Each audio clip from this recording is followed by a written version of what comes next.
تعجل بالقرآن من قبل أن يقضى إليك وحيه وقل رب زدني علما. إن الحمد لله نحمده ونستعينه ونستغفره ونعوذ بالله من شرور أنفسنا وسيئات أعمالنا. من يهده الله فلا مضل له ومن يضلل فلا هادي له، وأشهد أن لا إله إلا الله وحده لا شريك له، وأشهد أن محمدا عبده ورسوله. أما بعد. So carrying on then from some of the general overall principles regarding al-Asma'u wa Sifat, the names and attributes of Allah subhanahu wa ta'ala. The fifth principle mentioned here, Asma'ullahi ta'ala tawqifiyyah, la majala lil-aqli fiha. That the names of Allah subhanahu wa ta'ala are tawqifi, meaning that you can only affirm what is affirmed in the Quran and the Sunnah. There is no way of assuming or deducing what the names of Allah could be. Rather, it is only based upon the textual evidences, what we find in there, that we affirm as the names of Allah subhanahu wa ta'ala. Tawqifi, that's the meaning of it, that you can only affirm or go off exactly what is in the texts, and you cannot interpret or assume anything over and above that. وعلى هذا فيجب الوقوف فيها على ما جاء به الكتاب والسنة، فلا يزاد فيها ولا ينقص، لأن العقل لا يمكنه إدراك ما يستحقه تعالى من الأسماء. So we have to stop at what is found in the Quran and the Sunnah, and not to add anything on top of that, not to detract or take anything away from that, because the intellect, it is not possible for it to work out and to assume what is befitting to Allah in terms of names or not. We cannot make the judgment as to what is befitting as a name to Allah or not. So we stop at what is found in the texts and not make our own judgments and make up new names, assuming and thinking from our perspective that these are befitting to Allah. Our minds cannot encompass what Allah is deserving of. فوجب الوقوف في ذلك على النص لقوله تعالى ولا تقف ما ليس لك به علم إن السمع والبصر والفؤاد كل أولئك كان عنه مسؤولا. ولا تقف ما ليس لك به علم. That do not delve into affairs that you have no knowledge of. Do not go into affairs that you have no knowledge of. And this applies to the names of Allah subhanahu wa ta'ala, that we cannot get into that in terms of inventing new names that we think are suitable for Allah. That is then delving into an arena that you do not have knowledge of. And as Allah subhanahu wa ta'ala mentioned in the hadith, or the Prophet sallallahu alayhi wa sallam mentioned in the hadith, لا أحصي ثناء عليك أنت كما أثنيت على نفسك. Hadith in Sahih Muslim, that I cannot enumerate or encompass the praise upon you. Rather, you are as you have praised yourself. وَالتَّسْمِيَةِ بِالْأَسْمَاءِ مِنَ الثَّنَاءِ. So the names of Allah subhanahu wa ta'ala, they are a form of praise upon Allah. And if the Prophet sallallahu alaihi wasallam is saying, I cannot encompass and lay down some type of criteria to what should be the praise upon you, rather you are as you have praised yourself. فلا يمكن أن ندرك ما يستحقه الله عز وجل فوجب علينا أن نتوقف فيما لم يرد به النص. So we are not able to judge what is deserving to Allah, and so it is necessary for us to stop at what the texts have mentioned and not to go beyond what is mentioned in the texts. This basically means then أنه لا يجوز لنا أن نسمي الله بما لم يسمي به نفسه. It is not permissible for us to name Allah subhanahu wa ta'ala with any name that He has not named Himself with. لأن ذلك ليس لنا به علم, because we do not have knowledge in that affair. We cannot attribute and assign any new names to Allah. We do not have knowledge to be able to do that.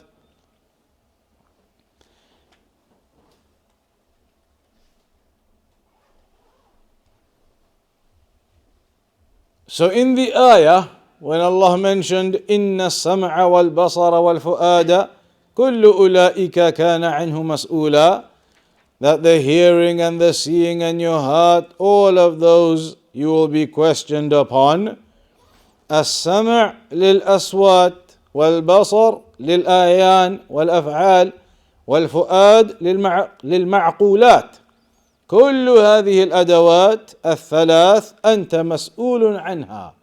So your hearing, your seeing, and what you perceive and think, all of those affairs you are accountable upon.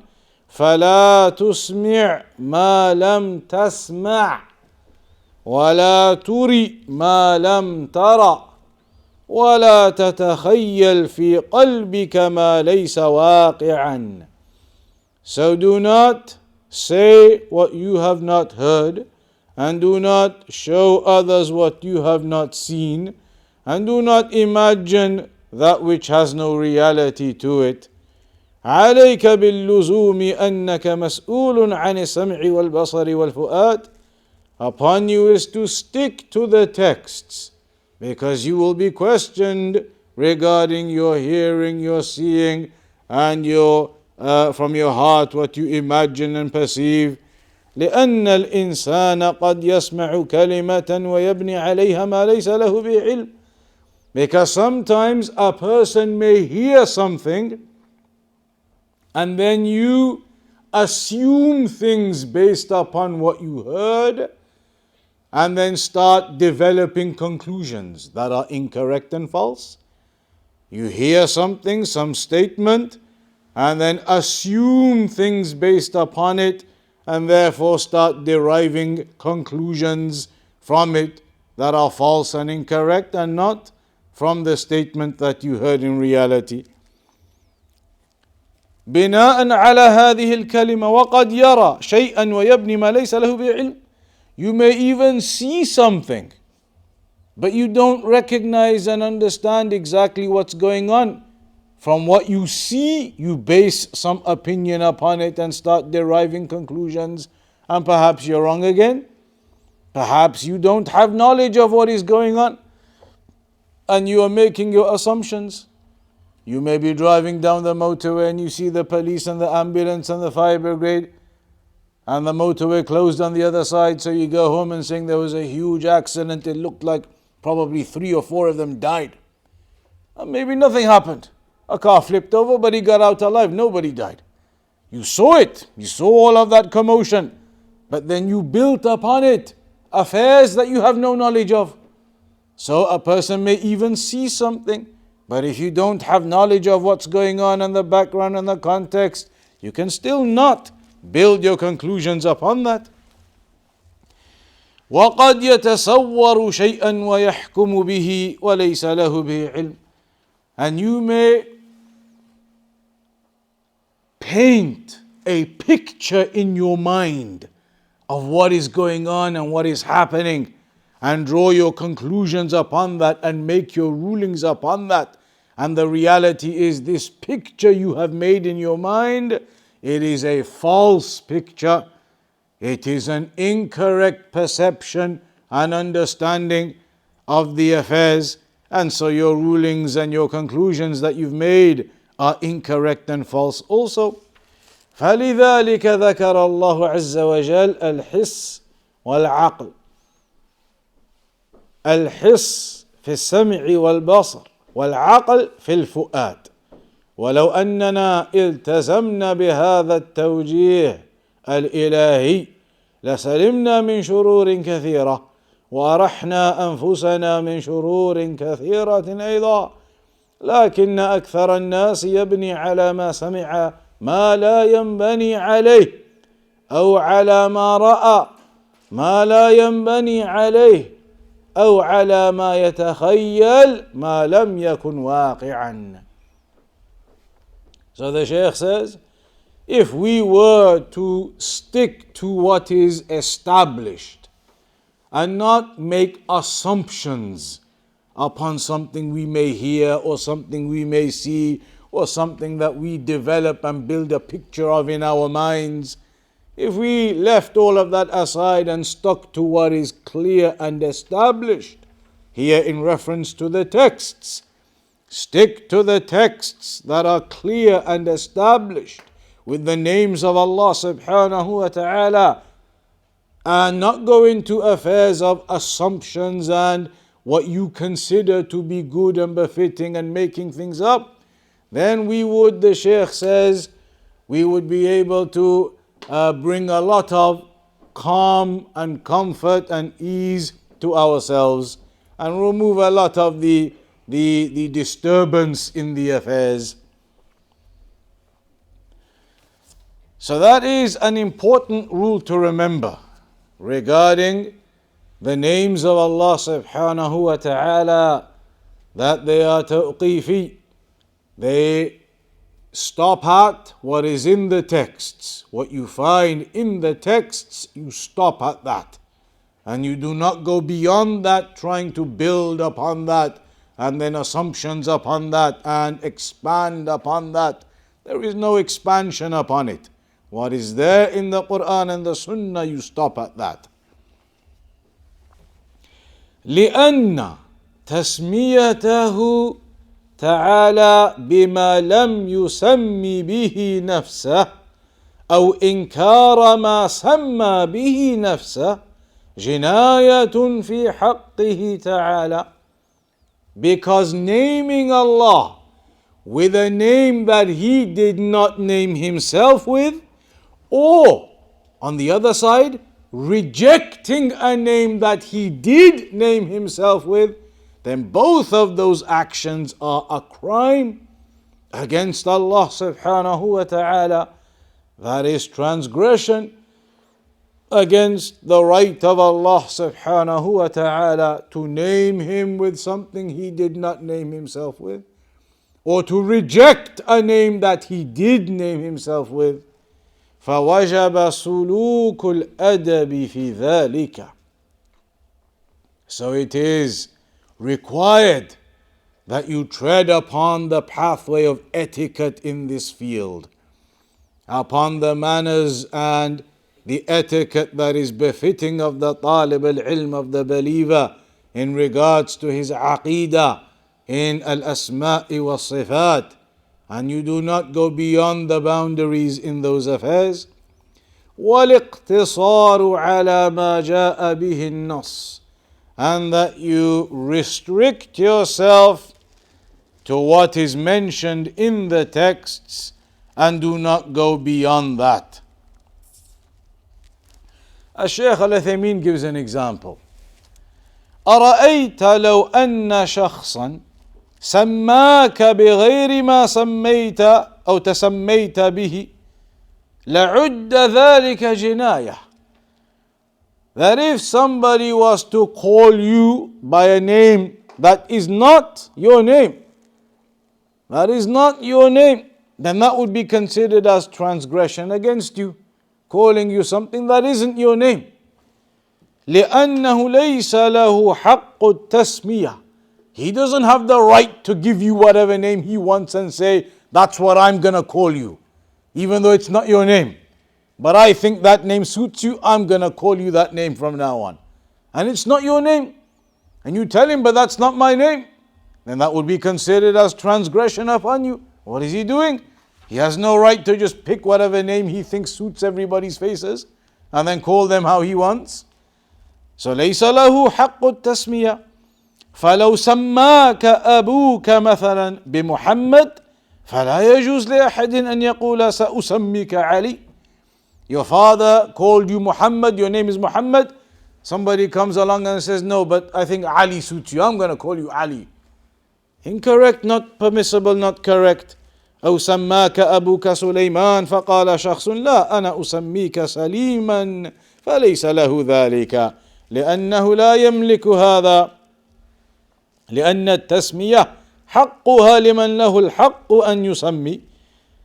Naming is the right of the one who has the right. So in terms of the children, the right is there with the father. It is not anybody comes along and says, I'm going to call you this or that. فالله عز وجل. So when it comes to the names of Allah, the right clearly and obviously is the right of Allah subhanahu wa ta'ala to His names. It is not your right to say, I'm going to call Allah by this name or that name. You would not even do that to the people. A person's name is Muhammad, you cannot say, I'm going to call you Ali from now on forever. Cannot do that even to a person in creation, let alone to the Creator. The right is the right of Allah. It is not your right to pick and choose and decide what names you will call Allah subhanahu wa ta'ala with over and above what Allah has mentioned for Himself. أما نحن فليس من حقنا أن نسمي الله بما لم يسمي به نفسه لأن ذلك جناية في حقه تعالى. So it is not our right to call Allah by whatever names we want to call Him by. That would be considered as an oppression, a transgression against the rights of Allah. وكذلك إنكار ما سمى به نفسه جناية في حقه تعالى كأن يسمي نفسه بأسماء ثم تقول لا أنا لا أسميه بها إذ إن الواجب عليك أن تسمي الله بما سمى به نفسه. And also on the other side of the scale, that a person says, I refuse to name Allah with the names that Allah has indeed named Himself with. That would also be considered as a transgression on your part. فصار تسمية الله بما لم يسم به نفسه سوء أدب مع الله وإنكار ما سمى به نفسه كذلك سوء أدب مع الله. So naming Allah with that which Allah did not name Himself with, or rejecting what Allah did name Himself with, both of those are considered as evil and bad etiquette toward Allah subhanahu wa ta'ala. فالواجب علينا سلوك الأدب معه سبحانه وتعالى والتوقف والاقتصار على ما جاء به النص. So what is obligated upon us is to tread upon that correct methodology of etiquette when it comes to this Aqidah, when it comes to the rights of Allah subhanahu wa ta'ala, and to stop at what the texts they highlight and not to go beyond that. Then al-Qā'idatu as-Sādisa. أسماء الله تعالى غير محصورة بعدد معين. The names of Allah subhanahu wa ta'ala are not restricted by any specific number. The names of Allah are not limited to any particular number. لقوله صلى الله عليه وسلم في الحديث المشهور, due to the statement of the Prophet صلى الله عليه وسلم in the famous hadith, أسألك بكل اسم هو لك, that I ask you by every name that you have, سميت به نفسك, that you named yourself with, أو أنزلته في كتابك, or you revealed in your book, أو علمته أحدا من خلقك, or you taught anyone from your creation, أو استأثرت به في علم الغيب عندك, or you kept it to the knowledge of the unseen to yourself. This hadith affirms that there are names that we are yet unaware of, that Allah has names that we are yet unaware of, because the Messenger affirms, أو استأثرت به في علم الغيب عندك, names that you have kept to the knowledge of the unseen to yourself. There are names that we are unaware of yet. How many are those names that we are unaware of yet? We don't know.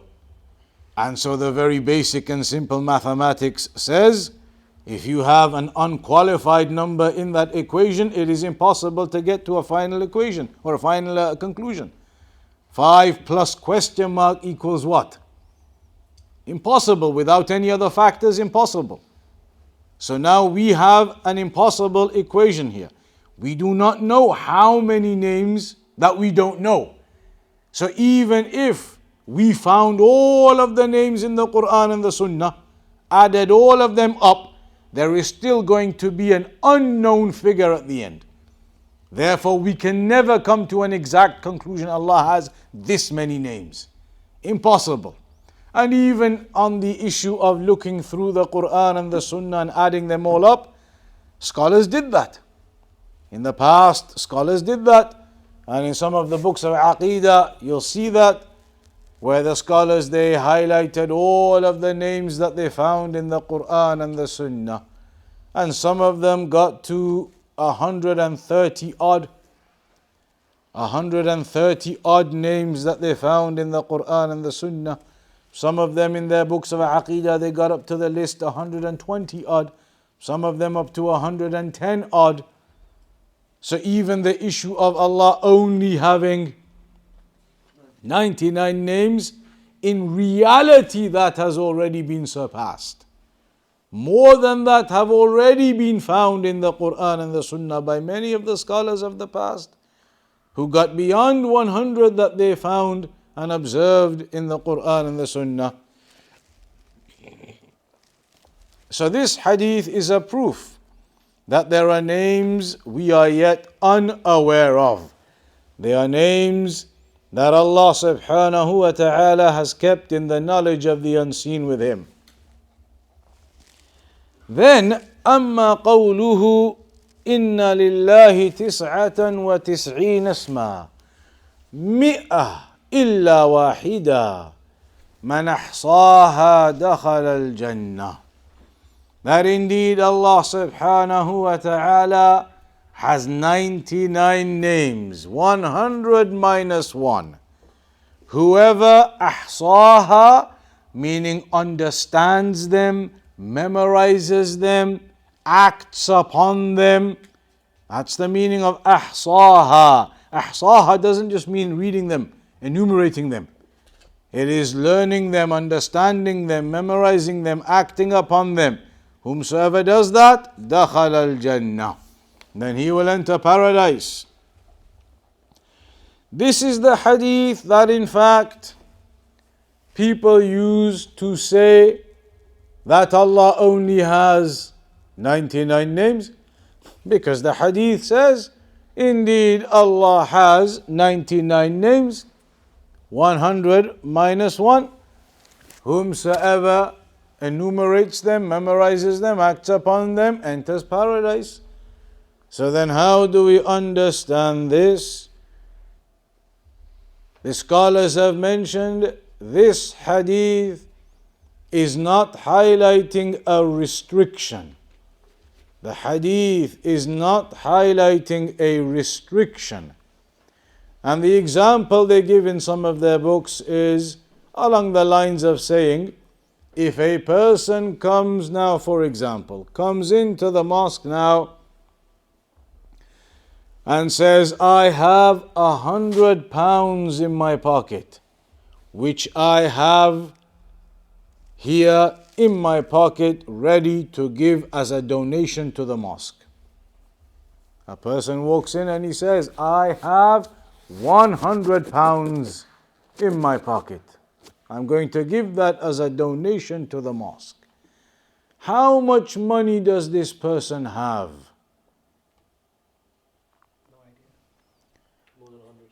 No idea. Why not? At least I have 100 to give out. You mean you don't know how much more he might have in his bank account? Yeah, At least 100. At least 100. If he takes the example of Abu Bakr as-Siddiq, that time when the Prophet ﷺ said, we want to collect charity. Authentic hadith. So at that time, there was this one occasion, the messenger said, we want to collect some charity. We are in need of gathering some charity.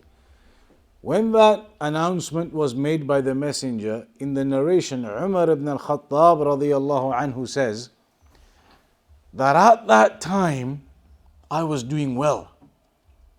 At that time when the messenger made that announcement, I was doing well for myself. So he says in the narration that I decided this is my opportunity. I'm going to beat Abu Bakr. I'm going to give more than what Abu Bakr gives. Because he said I had a good amount at that time. So he said, I thought to myself, if ever I'm going to beat Abu Bakr in an action of goodness, this is my chance. So then he comes with half of all of his wealth. Imagine a person now has 20,000, 10,000 withdraws in and says, here, take it. Half of his wealth. Everything he owns, half of it he came and put it down. And the messenger said to him, what have you left for your family? He said, I have left for them the likes of it. Half. This is half of all of my wealth, 50% of my wealth. I've left 50%. And that would have been a lot. It was a large amount from what he had at the time. So then he says, Abu Bakr as-Siddiq radiyallahu anhu came. And he put down his wealth. And it was a large amount. So the Prophet ﷺ said to him, what have you left for your family? He said, I have left for them Allah and His Messenger. That was his 100% of everything he owned. He had brought everything he had and put it down and given it. And so then Umar ibn al-Khattab said after that, I'm never going to try and compete with Abu Bakr. So, but the scholars, of course, they say you do not give 100% of your wealth because there are rights you have to fulfill. Your rights of the family, your wives, your children, of course. And this was a specific example of the great Iman of Abu Bakr. And it's mentioned in the narrations, if the Iman of Abu Bakr was put on one side of the weighing scale and the Iman of the Ummah on the other side, Abu Bakr would be heavier. So, so a person, he comes in and he says, I have £100 in my pocket ready to give as a donation to the mosque. Nobody would assume that this person has just withdrawn every penny he owns. We know that he has other money, but he's brought 100 here for this purpose of donation. The scholars, they say this is the same type of narration. Allah is not telling us that He only has 99 names. Allah is telling us that from all of the names that He has, if you memorize and learn and act and implement 99 of them at least, then you will have this reward of entering paradise. Not that there are no other names beyond the 99, but that this reward is connected to the figure of 99. If you learn, memorize, act upon at least 99, you have the reward, دخل الجنة. So there is no restriction here to say that Allah only has 99. Rather, it's like the man who comes and says, I've got 100 for the mosque. We are saying, from all of the names of Allah, 99 of them, take them, memorize them, act upon them, learn them, and you'll have this reward. So the hadith is not a restriction to 99, and as we saw the other narration as well, combined with it, highlights that there are more than 99, there are names that we are unaware of yet. And on top of the fact that the scholars, they researched and already found more than 99 anyway. Some of the scholars in the past, in their books of Aqidah, you'll see they already found more than 99 in the Quran and the Sunnah. So that hadith, it is not to be used as an evidence that Allah only has 99 names. There is another version of this hadith. إن لله 99 اسما من أحصاها دخل الجنة وهي, and then it lists out 99 names.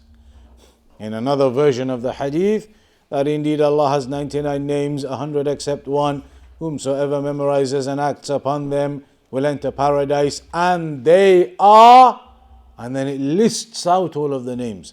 That version of the hadith is not authentic.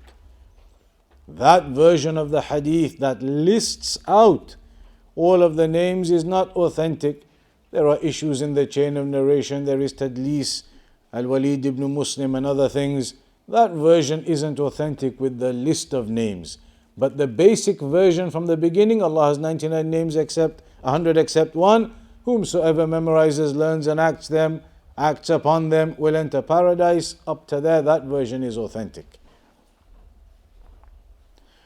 Then, in fact, it's the example the Shaykh gives right here. It is from here.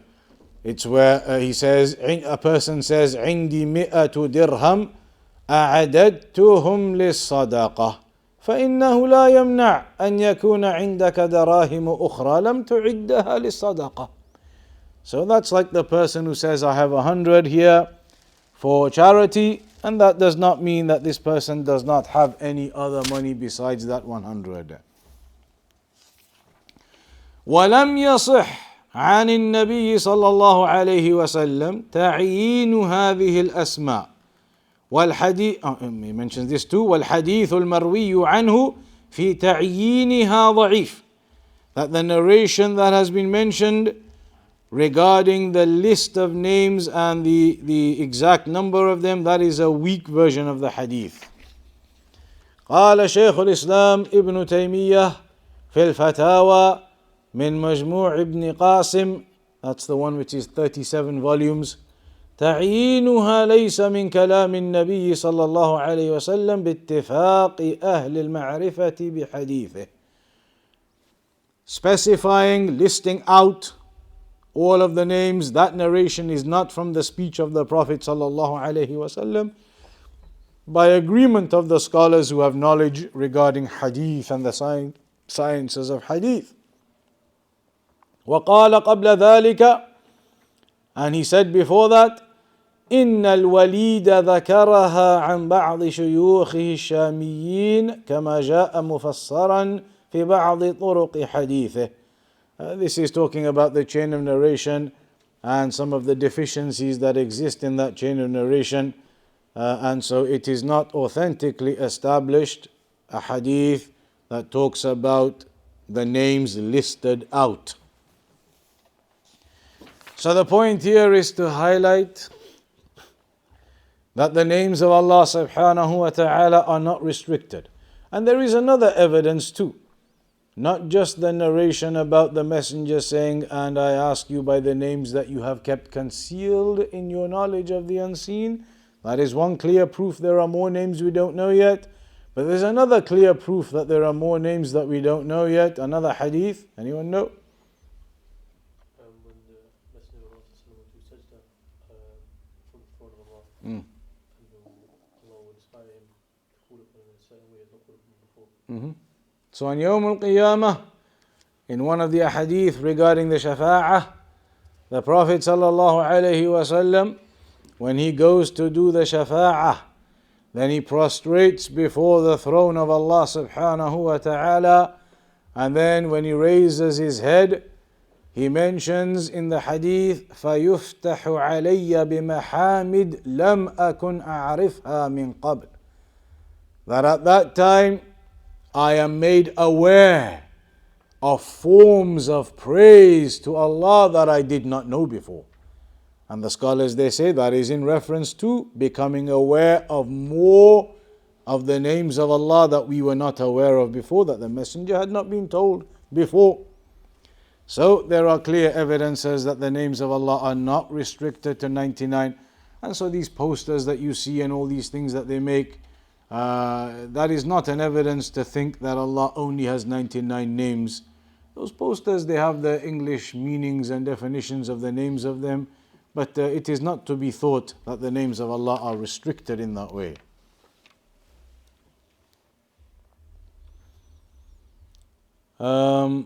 الشيخ العثيمين says وقد جمعت 99 اسما مما ظهر لي من كتاب الله تعالى وسنة رسوله.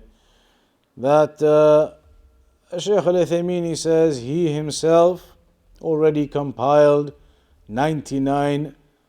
He compiled 99 of the names that were made apparent to him from the Book of Allah and the Sunnah of the Messenger, and then he mentions 99 of the names here, and all of these we've done them in al-Wasitiyyah, and we'll go through that list in al-Wasitiyyah further. At the end he mentions al-Muhsin. Al-Muhsin, is it one of the names of Allah subhanahu wa ta'ala? There is some difference between the scholars over the name al-Muhsin. And so al-Shaykh Abd al-Razzaq al-Abbad, of course his father is called Abd al-Muhsin, so he went and did the research and wrote a small risala proving that al-Muhsin is one of the names of Allah. So هذا ما اخترناه بالتتبع 81 اسما في كتاب الله و18 اسما في سنة رسول الله. This is what Shaykh al-Uthaymin compiled here. He mentions 81 names from the Book of Allah and 18 from the Sunnah of the Messenger. They are there highlighted. Then القاعدة السابعة الإلحاد في أسماء الله تعالى هو الميل بها عما يجب فيها. Al-Ilhad in the names of Allah subhanahu wa ta'ala. Al-Ilhad لغة الميل ومنه اللحد في القبر لأنه مائل إلى جانب منه. Al-Ilhad, when you hear about this regarding the names of Allah, linguistically, al-ilhad means to deviate from somewhere, to bend away, to lean away, to deviate away from something. And so, for example, even in the grave, when the grave is dug for the Muslim to be buried, there is within the grave what is known as al-lahad, which is a portion of the grave that is away from the main hole that is dug. Because you dig the hole and then at the bottom you dig a hole into the side. And the person is buried into that side, it's covered up, then the main hole is covered up. Or you dig the main hole, the main area, and then at the bottom of the hole you dig another hole within the hole. And then bury the person in that, cover it up, then cover the main hole. So you have that lahad, that additional compartment within the grave that is dug, either at the bottom to the side or in the bottom of the grave, another grave within the grave kind of thing.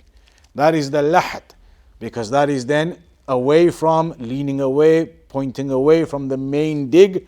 It is now to the side here or to the side within it. So that is where linguistically the word al-ilhad is from. And here, in terms of the names of Allah, al-ilhad is in reference to turning away and deviating away from the actual intent and actual meanings and affirmation of those names of Allah. فهو الميل بها نعم قال تعالى وذروا الذين يلحدون في أسمائه فهو الميل بها عما يجب فيها هذا الضابط للإلحاد في أسماء الله. It is to deviate away in any aspect from what is required and necessitated to be in place for the names of Allah. So for example, as we've mentioned before, لو سميت الله بغير ما سمى به نفسه لكنت ملحدا في الأسماء. If you name Allah with something that Allah has not named Himself with, then you have deviated away from that. You have gone astray from the upright path in regards to the names of Allah. So you are a mulhid in that regard. لأن الواجب الاقتصار على ما ورد به النص لأنها توقيفية ولو أثبتت الأسماء دون ما تضمنتها من الصفات لكنت ملحدا فيها. And if you affirm the names but reject the attributes like we spoke about last week, then again you've deviated away from the straight path of what is required in the names of Allah. So you are a mulhid once again in that regard. لأن الواجب إثباتها مع ما تضمنته من الصفات. And then he highlights وهو أنواع. So there are different types of this ilhad that may occur. الأول أن ينكر شيئا منها أو مما دلت عليه من الصفات والأحكام. That a person rejects anything from them or from what they indicate in terms of the attributes or the rulings. كما فعل أهل التعطيل من الجهمية وغيرهم, as they did those who rejected the names like the Jahmiyyah and the attributes among them. وإنما كان ذلك إلحادا لوجوب الإيمان بها. So their action is considered as al-ilhad because the obligation is to believe in the names and attributes of Allah. وبما دلت عليه من الأحكام والصفات اللائقة بالله فإنكار شيء من ذلك ميل بها عما يجب فيها. And so, because of what the names indicate from the rulings and attributes that are befitting of Allah, they rejected or turned away from them also, then all of that is considered under the banner of al-ilhad. Shaykh al-Uthaymin gives further examples here, but to summarize and to keep it as brief as possible, سبق أن الإيمان بالاسم لا بد له من ثلاثة أمور في المتعدي وأمرين في اللازم. بعض المؤلفين ذكر أن الرحمن اسم أعجمي لم تكن العرب تعرفه وعليه فهم ينكرونه. There are some who say that Ar-Rahman is non-Arabic in origin. It's a non-Arabic name in origin. And so they reject it. What do we say? الجواب الذي قال إن الرحمن اسم أعجمي هو الأعجمي لأنه لا يعرف لغة العرب. The one who says that Ar-Rahman is non-Arabic, then he himself must be a non-Arab, because he clearly does not understand the Arabic language. In fact, A'jami doesn't necessarily mean just non-Arab, it means the one who does not speak the Arabic language, has no understanding of the Arabic language, no fluency in the Arabic language. لأنه لا يعرف لغة العرب. لكن هم أنكروا هذا إنكارا للاسم. ولهذا جاءت ما التي يستفهم بها عن الوصف دون من التي يستفهم بها عن التعيين في قوله تعالى وإذا قيل لهم اسجدوا للرحمن قالوا وما الرحمن. So they rejected this as a name, and that's why ma al-istifhamiyya that is used to ask about a description in Arabic, whereas man is used to ask about some specific individual. So here in the Quran it mentions, when it was said to them, prostrate to Ar-Rahman, they said, وَمَا Ar-Rahman. And what is Ar-Rahman, rather than who is Ar-Rahman. فَمَنْ وَمَا اسم استفهام، لكن إن أريد الاستفهام عن العين فهو بمن، وإن أريد الاستفهام عن الوصف فهو بما. يعني من هو الذي له الرحمة الواسعة، لأن الرحمن على وزن فعلان وهي تدل على سعة. So here the usage of ma and man also indicates what they were upon, and Allah highlights that in the Quran. So they rejected the name Ar-Rahman, for example. That is just one example of some of them, and this is all under the banner of al-Ilhad. الثاني أن يجعلها دالة على صفات تشابه صفات المخلوقين كما فعل أهل التشبيه، وذلك لأن التشبيه معنى باطل لا يمكن أن تدل عليه النصوص، بل هي دالة على بطلانه، فجعلها دالة عليه ميل بها عما يجب فيها. The second type of ilhad is on the other end of the spectrum, where they make the names indicative of attributes, and يجعلها دالة على صفات, indicative of attributes that resemble the attributes of creation, as Ahlul Tashbih they did. Because you remember in the early stages of al-Wasitiyyah we mentioned there are two main groups of the mulhidun when it comes to the names and attributes of Allah. On one side the Mu'attilah, and on the other side the Mushabbihah. The two main groups. The Mu'attilah reject, the Mushabbihah affirm, but to an exaggerated level whereby they resemble Allah to creation. And that's why the scholars they mention, I think Shaykh al-Islam and others, that both of these groups, the Mu'attilah and the Mushabbihah, they began with something that was correct, but they exaggerated, they fell into ghulu in that affair, and they went beyond the boundaries of it and fell into al-ilhad. So the Mu'attilah, they said, principally, we cannot compare Allah to creation. That is absolutely correct. But then they exaggerated and went into ghulu to such an extent upon that basis of saying we cannot resemble anything with Allah ever. They said in the end, from their ghulu and exaggeration, look, the only way we're going to be able to definitely not compare anything to Allah is just say Allah doesn't have any names or attributes, in a nutshell. Because then they say we're completely free of comparing Allah to anything in creation. We're not affirming any names or attributes to Allah, therefore we cannot possibly be comparing Him to anything in creation. And of course, Shaykh al-Islam ibn Taymiyyah said, you have fallen into the exact thing that you were running away from. Because by stripping all of the names and attributes, then you are left with, on any item now, when you strip away all of the names, all of the attributes, you have nothing left. So you have compared Allah to nothingness. And as for the Mushabbihah, they began with a sound principle. They said, look, we have to affirm what Allah has affirmed in the names and attributes. Absolutely correct.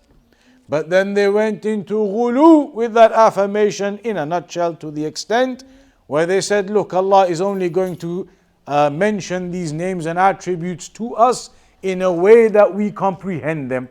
So these names of Allah and these attributes of Allah, they've got to be like what we know here in creation. And so then they made resemblance between Allah and creation. And so their exaggeration in affirmation led them to make Allah in the resemblance of their false belief like an idol. So here it's the second side of it. The second side of al-ilhad أن يجعلها دالة على صفات تشابه صفات المخلوقين كما فعل أهل التشبيه، وذلك لأن التشبيه معنى باطل لا يمكن أن تدل عليه النصوص.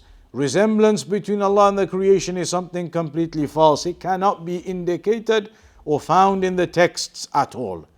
بل هي دالة على بطلانه فجعلها دالة عليه ميل بها عما يجب فيها. So if you fall into that, you are also falling into ilhad. الثالث أن يسمى الله تعالى بما لم يسمي به نفسه، كتسمية النصارى له الأب، وتسمية الفلاسفة إياه العلة الفاعلة، وذلك لأن أسماء الله تعالى توقيفية، فتسمية الله تعالى بما لم يسمي به نفسه ميل بها عما يجب فيها، كما أن هذه الأسماء التي سموه بها نفسها باطلة ينزه الله تعالى عنها. And the third is naming Allah subhanahu wa ta'ala with names that Allah did not give Himself. An obvious example mentioned here is like the Christians. They call Allah the Father, Al-Ab, our Father art thou in heaven, and all those things from the verses that they quote. Father. So Al-Ab, it is not from the names of Allah subhanahu wa ta'ala, and this is considered from the forms of al-ilhad. Rather, you have to free Allah subhanahu wa ta'ala from these deficiencies, these false names that are being made and are being quoted. And that's why you see the misguidance of some of the callers who do not have a detailed understanding of Aqidah, a detailed understanding of names and attributes and these affairs, and neither have they ever studied that with the scholars, ever studied books of Aqidah one after the other. And so they make claims that it is okay to mention any name that indicates and references Allah for you. You probably know from a few years ago, Zakir Naik, etc., saying these types of things, that it's an open type of matter. Whatever indicates Allah, then it's Allah. It is not like that. The names of Allah subhanahu wa ta'ala are restricted and they are tawqifi. The fourth, أن يشتق من أسمائه أسماء للأصنام. The fourth type of ilhad, that you derive from the names of Allah names for the idols. And this is what the mushrikun they did. They took the names of Allah and they named their idols with it. كما فعل المشركون في اشتقاق العزى من العزيز واشتقاق اللات من الإله على أحد القولين فسموا بها أصنامهم. Even al-Manat, some of the scholars they say that's from al-Mannan. So here, this type of practice where they took the names of Allah subhanahu wa ta'ala and derived from them upon feminine derivations the names of their gods, then this is also a form of al-ilhad in the names of Allah subhanahu wa ta'ala. So then the Shaykh says, وذلك نعم فسموا بها أصنامهم وذلك لأن أسماء الله تعالى مختصة به. The names of Allah are specific to Him. لقوله تعالى ولله الأسماء الحسنى فادعوه بها وقوله الله لا إله إلا هو له الأسماء الحسنى وقوله له الأسماء الحسنى يسبح له ما في السماوات والأرض. All of these ayat mentioning that to Him belong the best and beautiful and perfect of names. فكما اختص بالعبادة بالألوهية الحق وبأنه يسبح له ما في السماوات والأرض فهو مختص بالأسماء الحسنى فتسمية غيره بها على الوجه الذي يختص بالله عز وجل ميل بها عما يجب فيها. So just as Allah is specified with worship, Allah is specified with these names. And so taking them and naming others in derivatives of that, then it is not permissible as the mushrikun they did. وَالْإِلْحَادُ بِجَمِيعِ أَنْوَاعِهِ مُحَرَّمٌ. لأن الله تعالى هدد الملحدين بقوله وذروا الذين يلحدون في أسمائه سيجزون ما كانوا يعملون. ومنه ما يكون شركا أو كفرا حسب ما تقتضيه الأدلة الشرعية. So some of it can end up being shirk and kufr in accordance to what the evidences they highlight, and there is a threat against those who perform ilhad in the names of Allah subhanahu wa ta'ala. That brings us to the end of the section. In brief, only briefly we've gone over that there, the section regarding the names of Allah subhanahu wa ta'ala.